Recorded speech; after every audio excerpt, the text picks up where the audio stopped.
Why the Strait of Hormuz is so vital. Geography and politics stopped Gulf nations from finding a true alternative.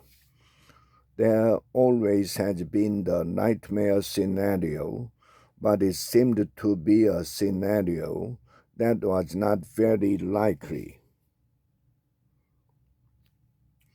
Of all the risks the global energy system has long faced, none was bigger or better known than the potential closure of the Strait of Hormuz.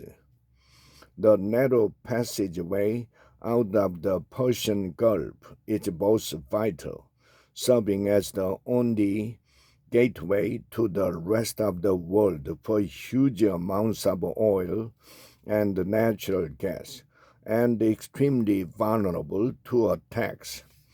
But despite that being widely recognized as a potential choke point, the strait remains the only way to export most of the energy produced in the region. That has come into sharp relief going into the third week of the war in the Middle East, as the near closure of the waterway sent oil prices soaring above $100 a barrel for the first time in almost 4 years.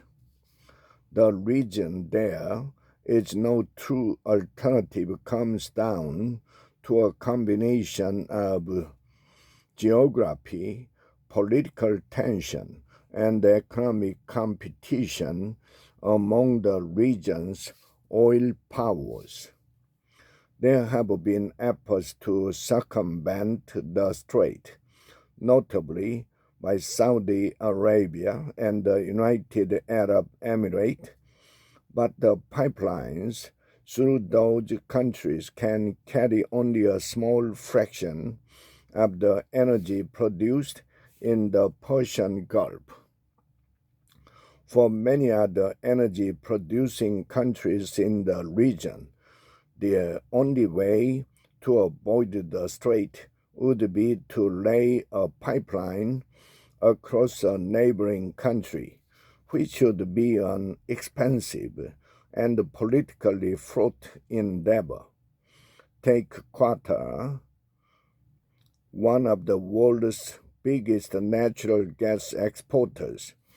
Its only land border is with Saudi Arabia, a country that cut off diplomatic ties and closed that border during a regional spat resolved 5 years ago. Plus, any pipeline would itself be vulnerable to Iranian attacks.